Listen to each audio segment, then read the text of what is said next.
You are already on the path of awakening. It's time to transition from a life of struggle to a life of play.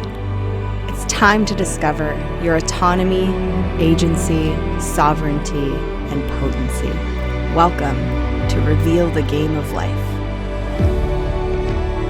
Hey everyone, welcome back to Reveal the Game of Life. This is Molly Mandelberg, one of your hosts, and I'm here with your other host, Chris Tomaso. Today, we're having fun because we don't record as often anymore, so we're enjoying being together.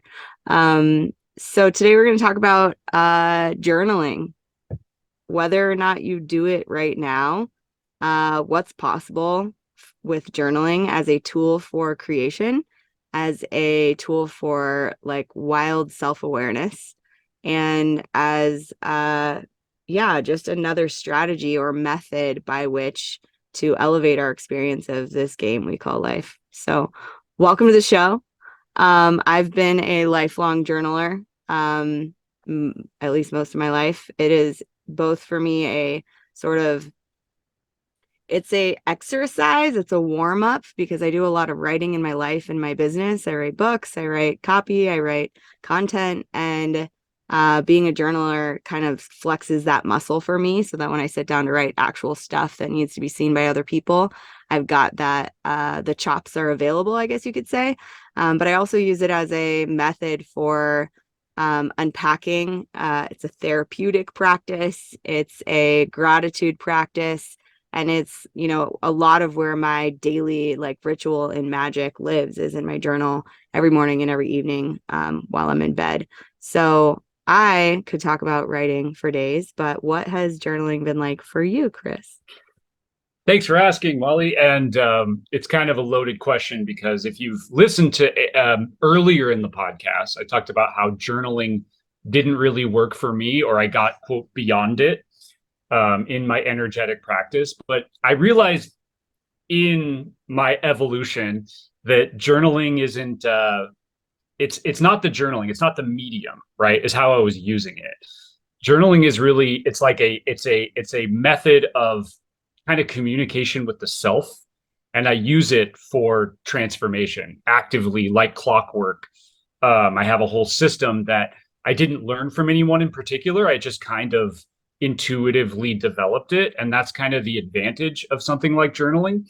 I think it gets kind of a bad rap when people assume it's one thing or another. Like if you're just writing what happened during your day, that's one type. You were talking about gratitude journaling. You were talking about using it to unpack, which is like, I feel like unpacking your stories and emotions is one of the most powerful forms of it. But other people do it for many reasons, your morning pages or creating.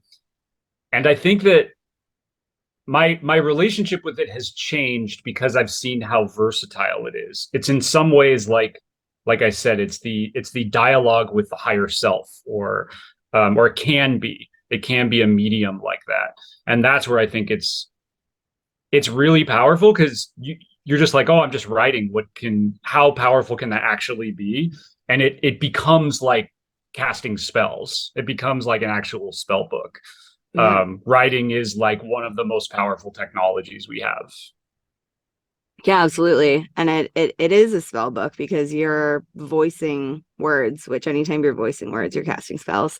And I think when you do it through journaling, you're actually, especially hand on pen on paper, not typing journaling, there's something about that physical quality that you have to go slightly slower, and it allows your I think higher self, or your quantum self, or your deeper knowing to come through that stream of consciousness more easily when you're writing by hand than when you're typing necessarily.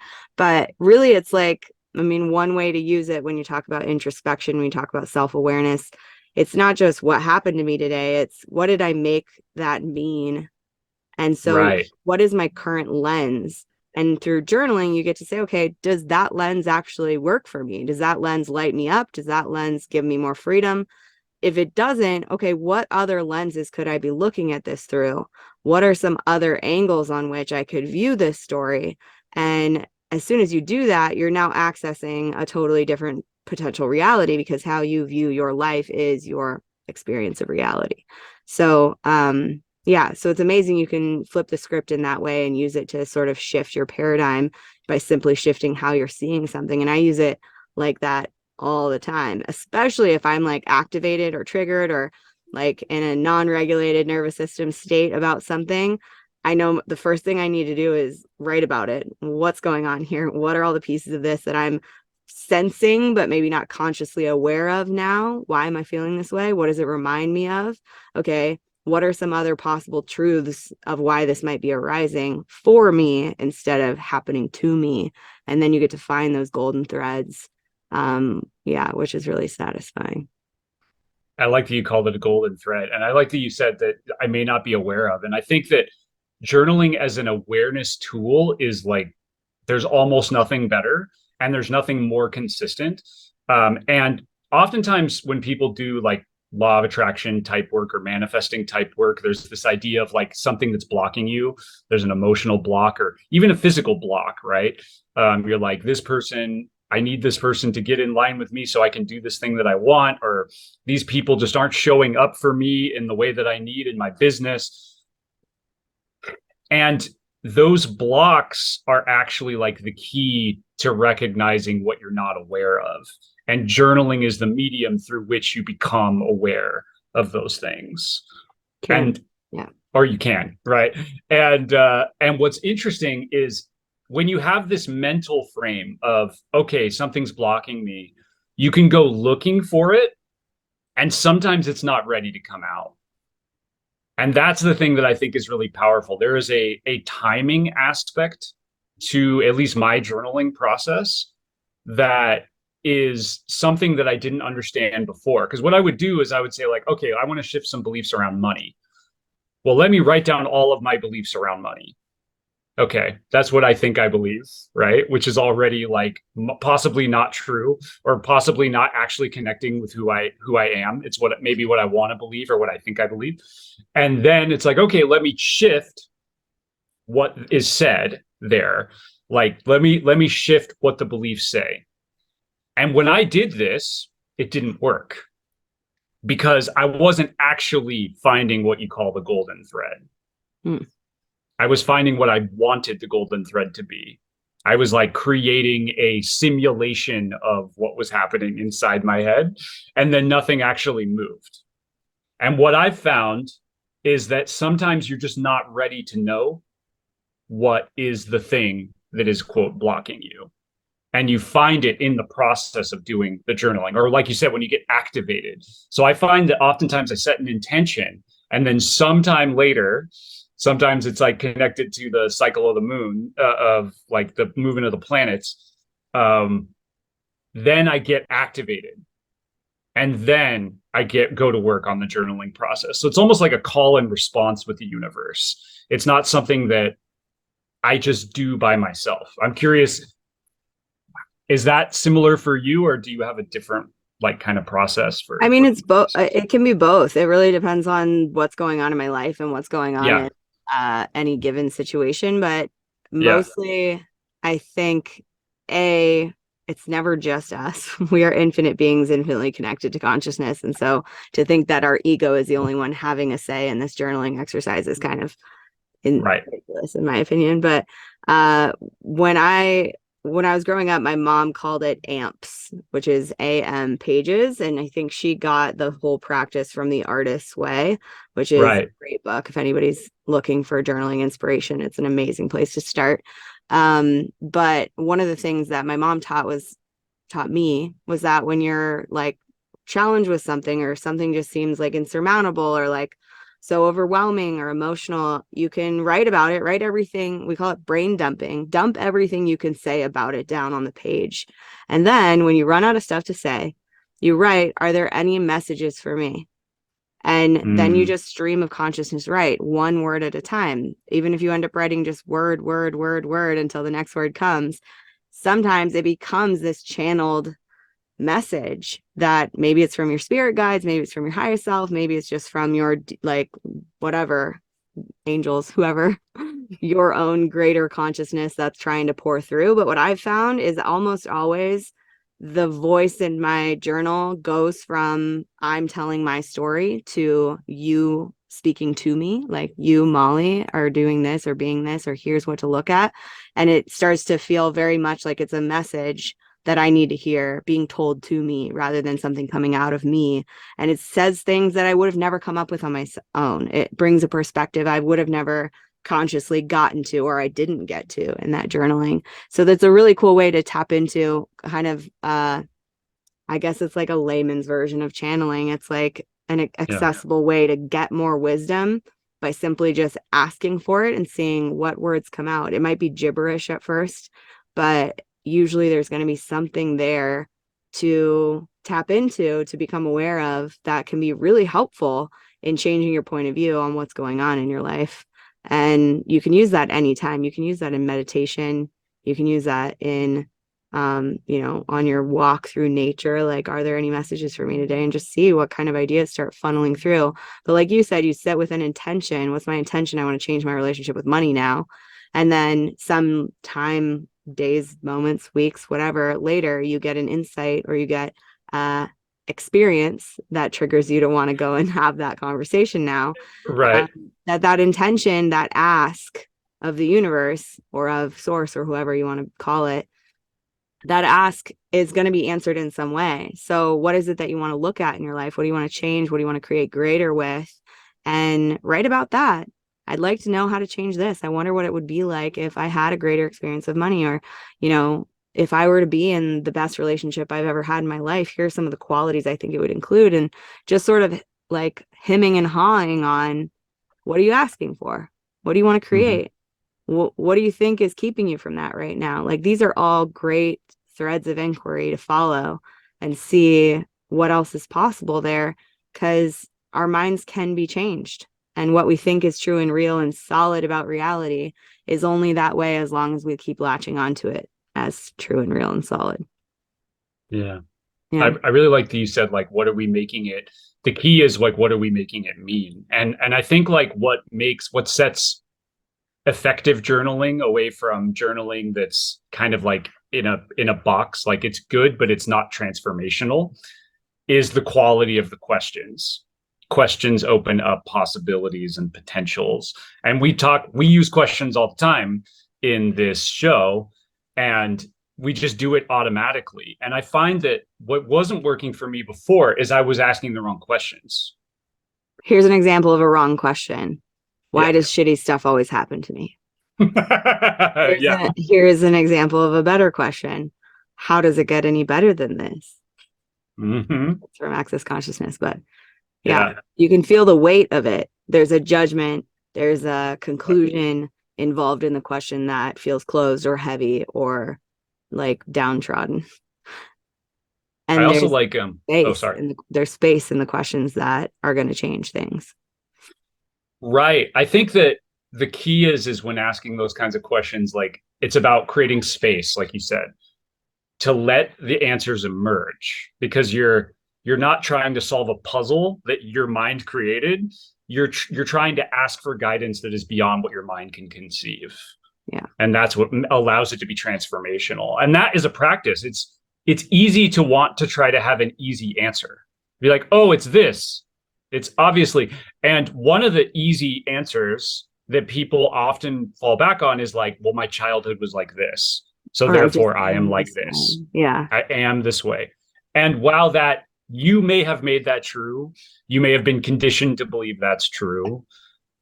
You're trying to essentially satisfy a story. So I think a lot about storytelling. We become aware of the stories that drive us. You're trying to satisfy the story that is in your mind already, and the questions that will get you to a transformational place are, how do you get outside that story? What else could it mean? What else is possible? Things like that. Yeah. Yeah. Yeah, totally. Yeah. And when I mentioned the gratitude practice, like, we've talked about gratitude a few different times on this show. I'm sure we have at least one Yeah. episode that's all about gratitude. But Uh, the reason I put that in my journal is because I use my journal as part of a manifestation practice also. And I know mhm. that one of the key components to calling new things into my life is feeling an elevated state. So when I Mm. use my gratitude practice in my journal, it's like, okay, I've got all this stuff going on. Now I'm just going to elevate my state real quick. Here are all the things that are really going right. Sometimes Abraham Hicks talks about this as positive aspects. What are all the Hmm. positive aspects of my relationship with money right now? Okay, things are going pretty well. Things are going pretty well. All right, I'm starting to feel good. I'm starting to feel good. Okay, now what am I asking for? And I want it to look like this, and I can't wait till it feels. And what would it take for this to happen? And so I go into that tangent of now what am I creating? So I don't necessarily do that every single time. I do it a lot actually, but not every single time necessarily. But I want the perspective of my life to first off become aware of it and find an elevated perspective if I can, and then go into where's the expansion? Where's the next level? What's the thing I'm calling in that I think would enhance my experience of my life? And how can I harness the energetics and the specifics of that as much as possible? Not too specific, but the energetics of what I'm asking for to tap into that next thing. And like you said, set an intention for what it is I'm calling in so that I create Hmm. that space while also maybe a little bit of vacuum, inviting the universe to fill that void now. Yeah. There's so much to that. It's funny. I have like this sort of complicated relationship with the idea of like creating emotions to harness and like harness the universe and manifest. Because for me, it's been very difficult to do that. And I think a lot of the reasons why is because like I'm having an emotional experience right now, and without expressing the emotions that I currently feel, then I can't create new ones. All I can do is basically make space for new ones to happen. And I did the rampage of appreciation with Abraham Hicks. I used to do that like every morning for like a year. This is probably why I hated journaling, because I just like had this very narrow idea of how journaling could help me. And then I tried to just force it instead of like listening to myself and using it as a way to like develop a better relationship with Yeah. creating, with being with the universe. And so I would be like, okay, I'm going to try to feel as grateful as I possibly can for as many things. And usually it would create this force that would go against me. That would be like, this is stupid. Like, this isn't working. Like, actually, I feel really ungrateful. And like now I'm judging myself for not feeling grateful enough. And maybe that's the problem. Maybe that's why I'm not creating the reality I Right. want. There was stuff to get out of the way before you could even tap into an actual feeling of gratitude. Right. And it's okay. So one of the ways in which I'm using language now, and it's something that I do when I uncover these stories, is I rewrite them. And I basically take away conditions. I say things like, I don't have to be grateful to still get the things that I want. And that's just a thing I can tell myself because now I can release the judgment. Sure, feeling grateful is great. It feels good. But if you make it the condition in your mind upon receiving, Yeah. then you're actually pushing that thing away because you're saying, now I have to generate this feeling that I don't feel in order to get what I want. And Which that's is just a spell you pretty cast. That's pretty funny too, because I bet the sensation that you get when you say, I don't have to feel grateful to be receiving, that you're getting a flood of gratitude for like, It's oh, like thank relief. God. Yeah, thank you. I'm so glad I don't have to do that anymore. I don't have to do that. Oh man, So this is great. you created a funny sentence that probably actually generates a sense of gratitude in you. Right, exactly. And there's in this world of like I love that we talk about the ways in which we can work with the universe and these, using writing, using emotions. But if it doesn't work for you, then like you get to rewrite that story. We are powerful enough. We get to just rewrite the story and say, like, it's not contingent. I can still get the thing that I want. One of the things that has really been powerful for me lately is certainty. I don't feel certain hardly ever. And so when I search for certainty, my mind goes to work about all the ways in which I can be certain, which is impossible, especially if I'm talking about something in the future. And so now my mantra is I don't have to be certain in order to get the outcome that I want. I don't have to feel certain. I don't have to be certain. That's okay. And so I let myself off the hook. It's like, I don't have to feel this way. Right. And this is also, depending on how deep you dive into human design, it's also based on the centers in your body that are open, defined, or undefined.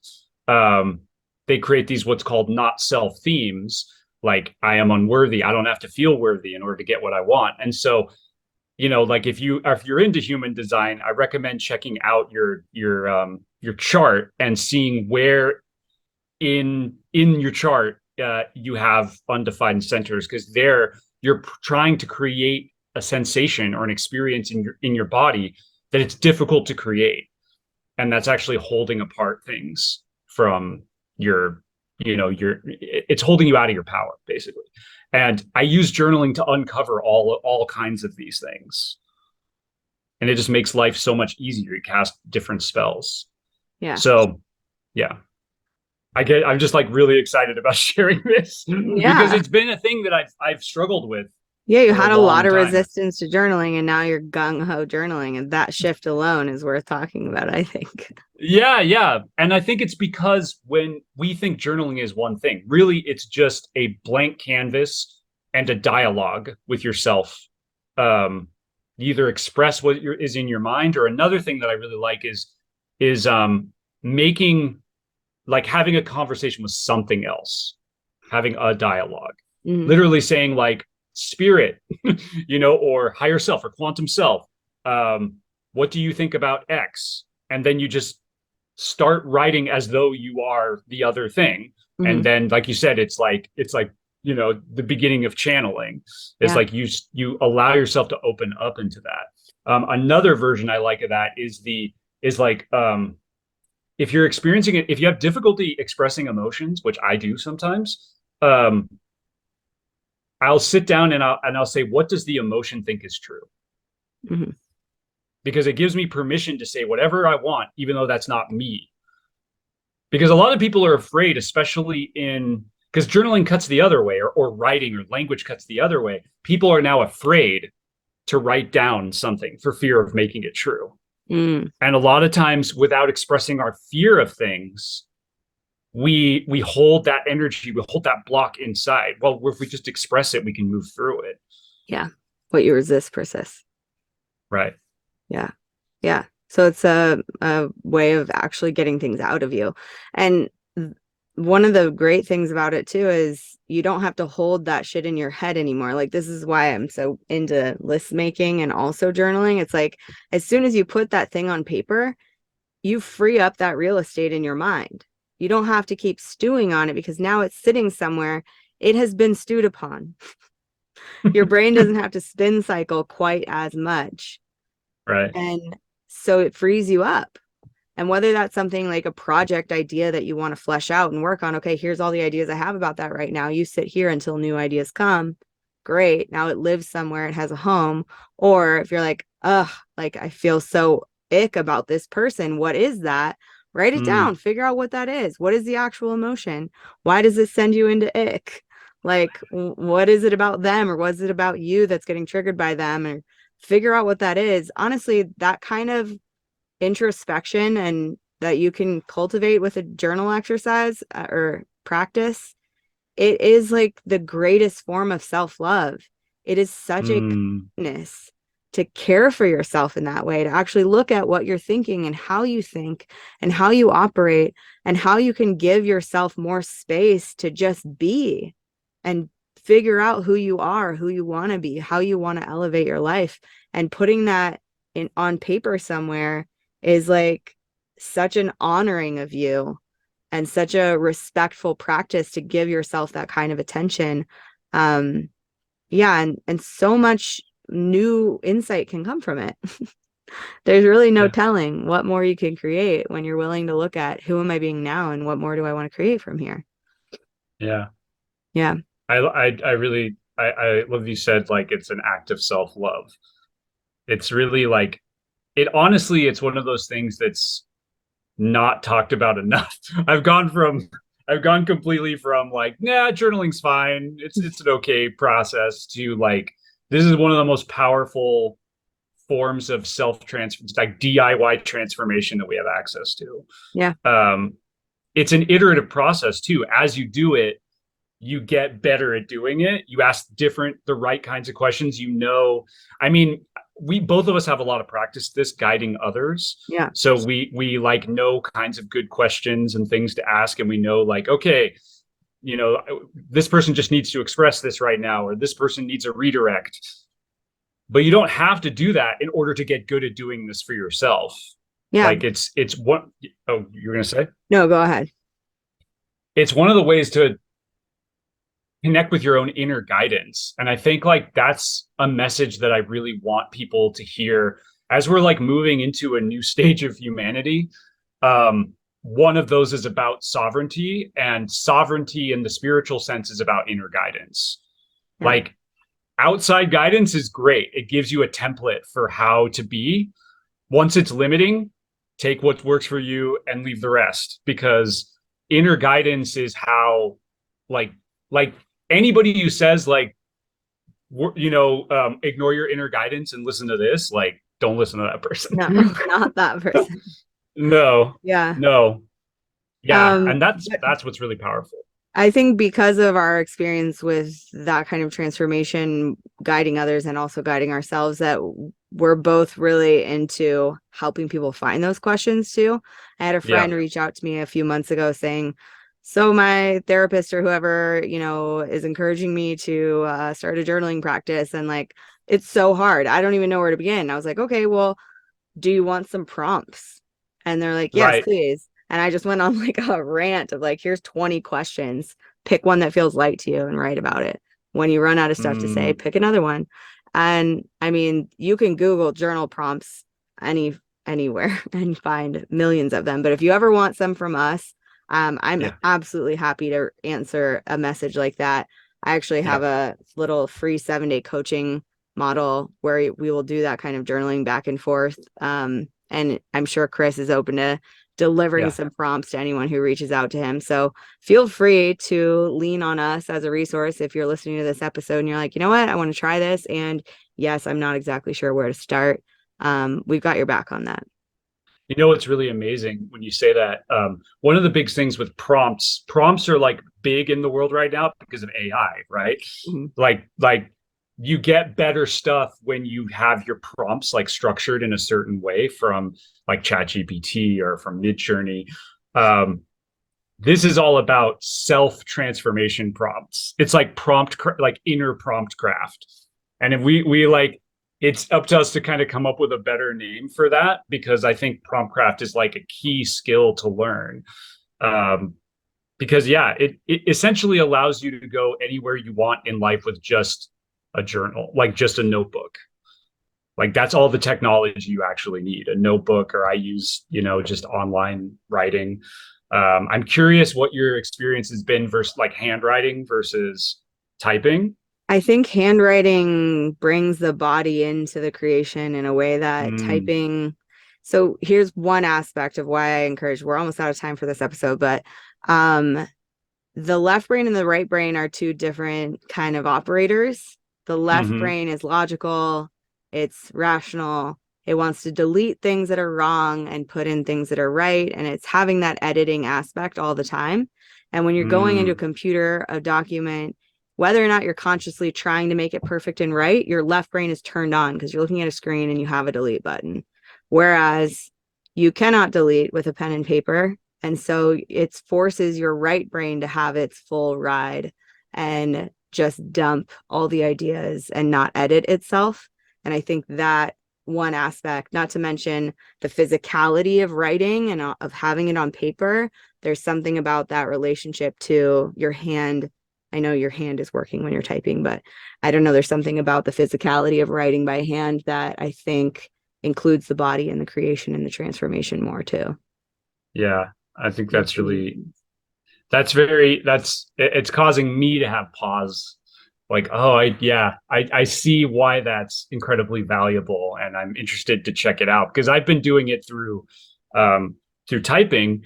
And there is a part of me that has to consciously like let go of the editor. Yeah. Right. And has to let go of even what I'm writing about. Yeah. I'm writing on Twitter a lot right now. So please follow me on Twitter if you want more of this stream of consciousness stuff. At Chris_Tomaso. We'll include it in the show notes. And when I write there's this constant story of It's got to be polished. It's got to be viral. It's got to, be fit in this structure or that structure. The audience has got to want it. It's got to, right? And all that stuff comes up. And the more that I do that, the more the flow stops. Right. Right. Because the And so the editing flow, brain is on, and the right brain is the one that needs to dump it all out first.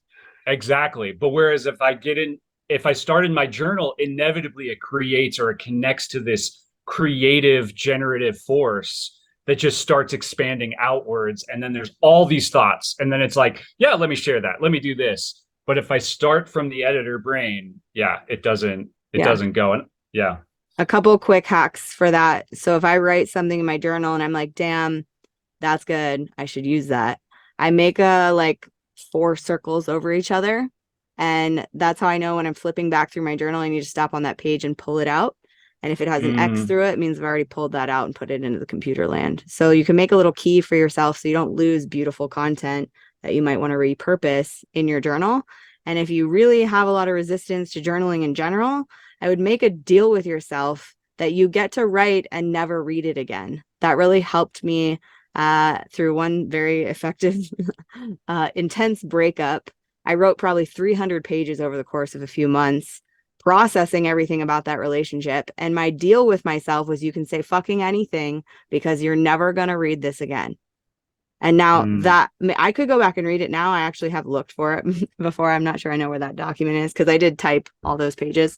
But the permission I gave myself to say whatever the fuck I needed to say, because I was never going to read it again and no one else ever would, that was what I needed to free me up to say all the things that I was maybe too scared to say at the time. So do whatever mind hack you need to do, convince yourself, make a system or make a deal with yourself so that you have that space to really throw down. Yeah. And I think added to that, like there's this idea that, we're all content creators now, that the goal of this is to create content, to share it, to monetize it. Right. And that stuff can happen. And if that's your mindset, then it just turns the editor on like, no, yeah, my journal is hyper not for making focus content, but sometimes content comes through. Exactly. The journal is a more sacred, sovereign spell book experience. Yeah. And then you get to have content. You get to receive content from it. Yeah. And it's often when I ask for messages and the message is so damn powerful that I think, you know what, other people should hear this too. Yeah. Yeah. And those are often the posts that people are like, wow. And I'm like, yeah, it wasn't me. It came through me, but not from me. Yeah. Yeah. Which is fun. All right. I think we're pretty much receiver. Good on this episode. Yeah. Yeah. I mean, both of us could talk about journaling for longer, a while. If you guys want more on this topic, you let us know. We'll do another one. But yeah, like I said, we're both available to support you if you want to create a practice like this, or if you want support, guidance, mentorship in either journaling or in making those kinds of transformational shifts with a backup support system. We've got your back. Let us know. In the show notes, you'll find links to schedule a call with either one of us, and also our website, revealthegameoflife.com, has that info. So take what works for you, leave the rest. But yes, we are double dog daring you to try journaling if you haven't in a while. And we'll catch you again on another episode of Reveal the Game of Life sometime real soon. See ya. Bye.